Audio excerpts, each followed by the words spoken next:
So, what are some ways that you can approach someone who's illogical and unreasonable and acts against their best interest? Okay, so one thing is, people with a certain personality type are very self-centered and everything's about them.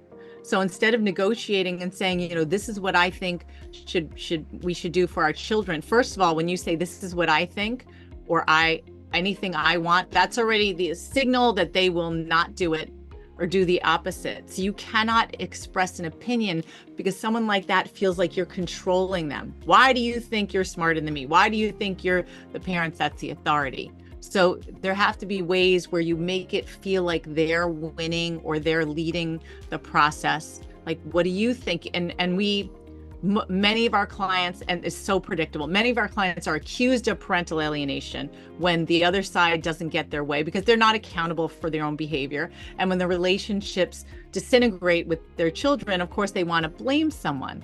So part of what we teach is something called the alienation factors, like knowing this is what they're going to accuse you of. Make sure you don't do it, but start documenting and paying attention to the things that really means. So knowing that when there's children involved, that's a big part of it, that they're going to try to turn the kids against the other parent, but then accuse you of doing it.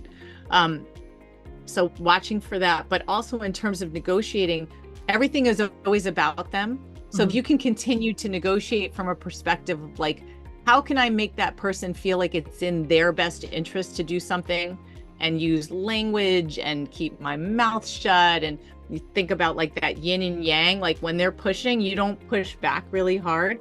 You want to keep them at the table and keep them out of court. You kind of bend a little, or at least you act like you're bending.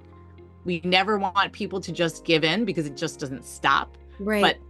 But there's ways to present yourself where you're giving them the mic and you're listening and you care about their opinions because they need an audience. Mm-hmm. So if you can just be quiet sometimes, that can be disarming. Mm-hmm. Mm-hmm. So stuff like that.